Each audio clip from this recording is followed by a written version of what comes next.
Hi అండి అందరికీ. పిల్లలున్న ప్రతి ఒక్క తల్లిదండ్రులకు ఈ వీడియో ఉపయోగపడుతుందని అనుకుంటున్నాను. ప్రజెంట్ ప్రతి ఒక్క స్కూల్లో ఫ్యాన్సీ డ్రెస్ కాంపిటీషన్ అనేది కండక్ట్ చేస్తున్నారు. సో, ప్రతి ఒక్క పేరెంట్స్‌కి ఉంటుంది మా పిల్లోడిని ఫ్యాన్సీ డ్రెస్ కాంపిటీషన్‌లో పార్టిసిపేట్ చేపించాలని. కానీ డ్రెసెస్ ఎక్కడ దొరుకుతాయి? మేకప్ ఎలా చేపించాలి? అనేది చాలామందికి డౌట్ ఉంటుంది. కొన్నిసార్లు డ్రెసెస్ దొరికినా కూడా మేకప్ చేయించడానికి మేకప్ మ్యాన్లు బిజీగా ఉండొచ్చు. సో, అలాంటి టైంలో ఇంట్లోనే మేకప్ ఎలా చేసుకోవాలి, డ్రెస్సింగ్ ఎలా చేసుకోవాలనేది ఈ వీడియోలో ఎక్స్ప్లెయిన్ చేశాను. సో, వీడియో మొత్తం చూశాక మీ ఒపీనియన్‌ని కామెంట్ రూపంలో తెలియజేయండి. అలాగే ఎవరికైనా కాస్ట్యూమ్స్ కానీ, మేకప్ మ్యాన్స్ కానీ అవసరం ఉంటే కామెంట్ చేయండి. నేను కంపల్సరీ రిప్లై ఇస్తాను. సో, ఎక్కడ దొరుకుతాయి ఏంటనేది నేను చెప్తాను మీకు. హాయ్ అందరికి, welcome to sweety cutie channel. ఈరోజు అయితే మా స్కూల్లో ఫ్యాన్సీ డ్రెస్ కాంపిటీషన్ ఉంది. అందుకు నేను దుర్గమాత లాగా రెడీ అవుతున్నా. ఎవరు రెడీ చేస్తారు? మా డాడీ. పదండి చూద్దాం. హలో అండి అందరికీ. సో, డ్రెస్ వచ్చేసి క్లాసికల్ డ్రెస్సే. టోటల్ 5 పీసెస్ ఉంటాయి. ఫస్ట్ ప్యాంటు, దాని తర్వాత నెక్స్ట్ ఇది వచ్చేసి ఫ్రిల్స్, ప్యాంటుకి పెట్టుకునే అటాచ్డ్ ఉంటుంది. నెక్స్ట్ వచ్చేసి బ్లౌజు, దాని తర్వాత ఇది పళ్ళు అంటారు కొంగులాగా. సో, నెక్స్ట్ వచ్చేసి last one back piece. Total 5 pieces ఉంటాయి ఇవి. ఫస్ట్ బ్లౌజ్ వేసేసుకుందాం, దాని తర్వాత పాయింట్ వేసేసుకుందాం. ఈ పాయింట్ కొంచెం నాకు లెంత్ ఎక్కువైంది, అందుకనే మా డాడీ నా సైజు తగ్గట్టుగా సెట్ చేస్తున్నాడు. నెక్స్ట్ వచ్చేసి ఫిల్స్ అండి. ఫ్రంట్ నుంచి బ్యాక్ సెంటర్లో కట్టుకోవాలి. పాయింట్కి 2 సైడ్స్ కాజాలు ఉంటాయి. ఫిల్స్కి కూడా 2 సైడ్స్ హుక్స్ ఉంటాయి. పాయింట్కి ఫిల్స్కి 2 సైడ్స్ అటాచ్ చేయాలి. నెక్స్ట్ వచ్చేసి పళ్ళు, అంటే దీన్ని కొంగు కూడా అంటారు. దీన్ని బ్లౌజ్ పైనుంచి వెనక్కి కట్టుకోవాలి. కట్టుకున్న తర్వాత ఈ మిగిలిపోయిన భాగాన్ని పాయింట్లోకి ఇన్సర్ట్ చేసుకోవాలి. డ్రెస్సింగ్ వేసుకోవడానికి మా మమ్మీ కూడా హెల్ప్ చేస్తుంది. లాస్ట్ బ్యాక్ పీస్ అన్నమాట, వెనుక నుంచి ముందు కట్టుకోవాలి. కానీ మా డాడీ ఈ వీడియో తీయడమే మర్చిపోయాడు. డ్రెస్ మొత్తం వేసుకున్న తర్వాత ఎక్కడెక్కడ లూజ్ ఉందో అక్కడంతా సేఫ్టీ పిన్స్ తోటి సెట్ చేసుకోవాలి. డ్రెస్సింగ్ వేసుకోవడం కంప్లీట్ అయింది కదా, ఇప్పుడు మేకప్ చూద్దాం. మేకప్కి ముందు ఫస్ట్ ఫేస్ వాష్ చేసుకొని వెట్ క్లాత్తో ఫేస్ మొత్తం నీట్గా తుడుచుకోవాలి. దాని తర్వాత ఫస్ట్ అప్లై చేసేది ప్యాంట్ స్టిక్. ప్యాంట్ స్టిక్ని ఫేస్ మొత్తం డాట్స్గా అప్లై చేసుకోవాలి. ఆ అప్లై చేసుకున్న ప్యాంట్ స్టిక్ మొత్తం ఫేస్ మొత్తం క్లియర్గా స్ప్రెడ్ చేసుకోవాలి. అంటే ఎక్కడ డాట్స్ లాగా లేకుండా మొత్తం ఈవెన్ టోన్గా అప్లై చేయాలి. ఒకవేళ డాట్స్ లాగా ఉంటే మేకప్ చేసినా కూడా అది సపరేట్గా కనిపిస్తుంది ఆ డాట్ సో గలీజ్ అనిపిస్తుంది. అందుకని అంతా నీట్గా స్ప్రెడ్ చేసుకోవాలి. ఇలా ఫేస్తో పాటు నెక్ కూడా అప్లై చేసుకోవాలి. ఎందుకంటే ఓన్లీ ఫేస్కే వేస్తే ఫేస్ సపరేటు నెక్ సపరేట్ కనిపిస్తుంది. కాబట్టి నెక్ కూడా బ్లౌజు ఎంతవరకు ఉందో అంతవరకు కూడా మనం అప్లై చేసుకోవాలి. సో అప్పుడు నెక్ అండ్ ఫేస్ ఈవెన్గా కనిపిస్తాయి, లేదంటే హార్డ్గా అనిపిస్తుంది. ప్యాన్ స్టిక్ మొత్తం అప్లై చేసుకున్న తర్వాత నెక్స్ట్ వచ్చేసి ప్యాన్ కేక్. ఈ ప్యాన్ కేక్ అనేటివి మన స్కిన్ టోన్కి తగ్గట్టుగా ఒక వేరే షేడ్స్ ఉంటాయి. అంటే బ్లాక్ ఉన్న వాళ్ళకి ఒక షేడు, వైట్ ఉన్న వరకు ఒక షేడు, అట్లా కలర్స్ షేడ్స్ ఉంటాయి. సో ఈ షేడ్ ప్లస్ ఎల్లో ఒకటి మిక్స్ చేసుకోవాలి. ఆ ఎల్లో మిక్స్ చేసుకుంటే న్యాచురల్ కలర్లు లుక్ వస్తున్నాడు. సో అలా మిక్స్ చేసుకొని ఇట్లా ఫేస్ మొత్తం అప్లై చేసుకోవాలి నీట్గా. ఈడ చారకల్లాగా మార్కల్లాగా లేకుండా నీట్గా ఫేస్ మొత్తం అప్లై చేసుకోవాలి. చూసారా ఎంత నీట్గా అనిపిస్తుందో? ఫేస్ ఫస్ట్ ఉన్నదానికి ఇప్పుడు చూడండి ఎంత డిఫరెంట్ కనిపిస్తుంది. ఇంకోటి చెప్పండి మీకు, మేకప్ మొత్తం అయిపోయాక అంటే మన పిల్లల్ని కూడా మనం గుర్తుపెట్టలేనంతగా చేంజెస్ కనిపిస్తున్నట్టు.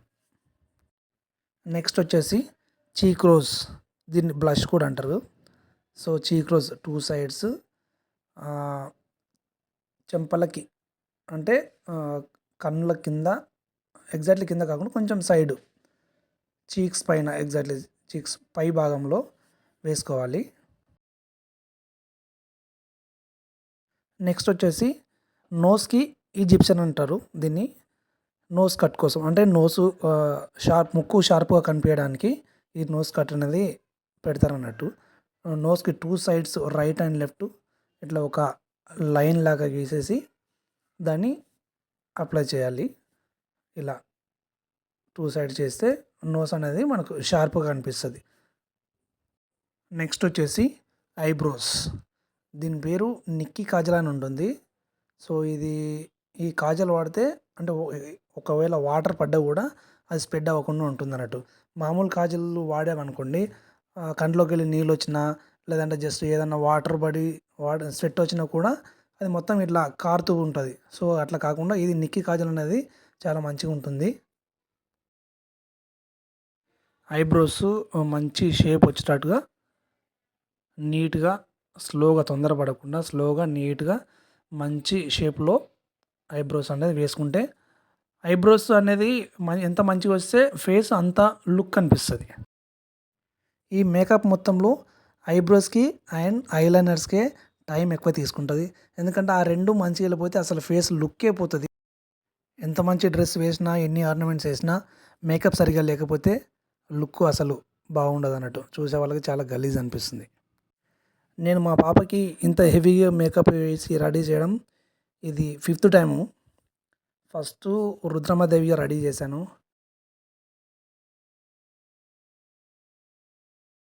దాని తర్వాత ఝాన్సీ రాణిగా చేశాను.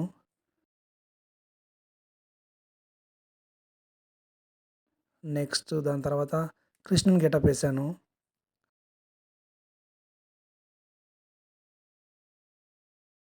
అండ్ గోపిక కూడా చేశాను. నెక్స్ట్ ఇది దుర్గామాత 5th టైం. ఈ ఐలైనర్ అనేది ఐస్ ఓపెన్ చేయాలి. ఓపెన్ మీన్స్ అంటే పైనుంచి పై లేయరు, పై లైన్ ఉంటుంది కదా, ఐస్ లైను పైది పైనుంచి వేయాలి, కిందిది కూడా కింది నుంచి. కానీ సైడ్కి వచ్చేసరికి రెండు మిక్స్ చేస్తారు చాలామంది. బట్ అది అలా మిక్స్ చేయకుండా ఓపెన్గా పైది పైనుంచి కిందిది కింది నుంచి పెడితే ఇట్లా మధ్యలో గ్యాప్ ఇవ్వాలి. సో అప్పుడు ఐస్ అనేది బ్రాడ్గా కనిపిస్తుంది. సో మంచి లుక్ కనిపిస్తుంది. ఇట్లా ఓపెన్ చేసినట్టుగా ఐస్ కొంచెం ఓపెన్ చేసినా కూడా పెద్దగా కనిపిస్తుంది. సో అట్లా లుక్ అనేది చాలా మంచిగా అనిపిస్తుంది. అందుకని ఐ లైనర్స్ అనేది ఓపెన్ చేసే ఉంచాలి. నేను స్కూల్ ప్రోగ్రామ్స్కి చేసేటప్పుడు కూడా మేకప్ మ్యాన్స్కి అదే చెప్తాను, ఐస్ ఓపెన్ చేసి వేయండి అన్న అని. సో అట్లనే చేస్తారు, చాలా మంచిగా అనిపిస్తుంది గెటప్. నేను ఈ మేకప్ అనేది ప్రత్యేకంగా అయితే నేర్చుకోలేదు ఎక్కడ కూడాను. సో నా ఈ 15-16 ఇయర్స్లో చాలా కొన్ని వందల ప్రోగ్రామ్స్ చేసి ఉన్నాను. సో ఆ ప్రోగ్రామ్స్లో పిల్లలతో పాటు నేను కూడా పక్కనే ఉంటాను మేకప్ చేసేటప్పుడు, కాబట్టి అలా చూస్తూ వచ్చేసింది అది. మేకప్ మ్యాన్స్ ఎప్పుడన్నా తక్కువ వచ్చినప్పుడు నేను బ్రష్ పట్టుకొని చేయడము, అట్లా ఒకసారి మేకప్ మ్యాన్లు లేకుండానే ప్రోగ్రామ్ చేసుకున్న రోజులు ఉన్నాయి. సో అట్లా నాకు ఇలా వచ్చేసింది అన్నట్టు. ఐబ్రోస్, ఐలైనర్స్ తర్వాత ఐ షేడ్స్ వేసుకోవాలి. ఐ లాషెస్ పైన ఐ షేడ్స్. ఫస్ట్ ఐ షేడ్స్కి ముందు ఐబ్రోస్ కరెక్ట్గా ఒకవేళ రాకపోతే పెద్దగా, చిన్నగా, దొడ్డుగా అయినా అట్లా లాగా వస్తే ఈ ప్యాన్ స్టిక్ ఉంటుంది కదా, ఆ ప్యాన్ స్టిక్ తోటి ఐబ్రోస్ మంచిగా షేప్ చేసుకోవాలన్నట్టు. కింద నుంచి మనకి ఎంత కావాలంటే అంత సైజులో షేప్ చేసుకోవాలి. నెక్స్ట్ ఐ లాషెస్ వేసుకోవాలి. ఐబ్రో కిందనే గోల్డ్ కలర్ గ్లిటర్ వేసుకోవాలి. గోల్డ్ కలర్ గ్లిటరు ఐబ్రోస్ కింద వేసుకొని దాని తర్వాత కంటి రెప్పల పైన పింక్ కలర్ వేసుకోవాలి. పింక్ గ్లిటర్ అంటే కొంచెం చమ్కీ ఉంటుంది. సో అది వేసుకోవాలి. నెక్స్ట్ వచ్చేసి లిప్స్టిక్. ఫస్ట్ లిప్స్కి కింద పైన అవుట్లైన్ గీసుకోవాలి. అవుట్లైన్ వచ్చేసి మన కాటుకతోటి కింద పైన ఒక సన్నని లేయర్ లాగా అవుట్లైన్ వేసుకోవాలి. అవుట్లైన్ బ్లాక్ది థిక్గా వేసుకుంటే మళ్ళీ లిప్స్టిక్ కూడా మళ్ళీ బ్లాక్ అయిపోతుంది. సో అందుకని చాలా లైట్గా పెట్టుకోవాలి అవుట్లైన్ అనేది. మధ్యలో రెడ్ కలర్ లిప్స్టిక్ పెట్టాలి. ఆ లిప్స్టిక్ అనేది కరెక్ట్ షేప్లో లిప్స్ షేప్లో మంచిగా పెడితేనే ఫేస్ అనేది లుక్ వస్తుంది. సో అది చూసుకొని జాగ్రత్తగా పెట్టాలి. సో లాస్ట్లో స్టిక్కర్ పెట్టాలి, అంటే బొట్టు. సో బొట్టు అనేది ఒక్కో క్యారెక్టర్కి ఒక్కో రకంగా ఉంటుంది.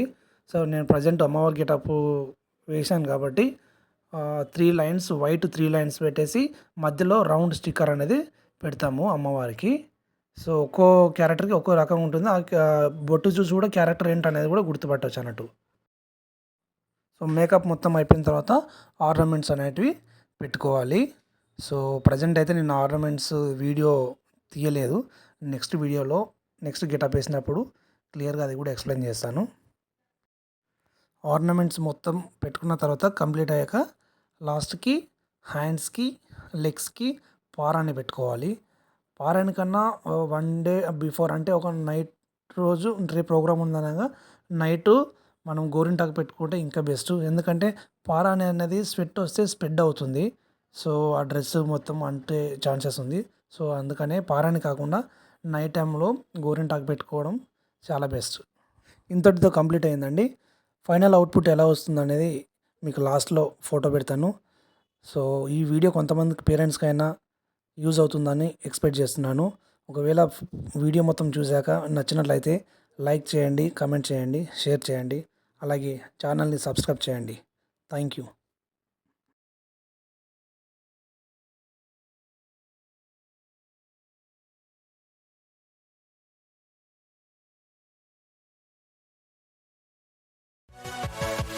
Yeah.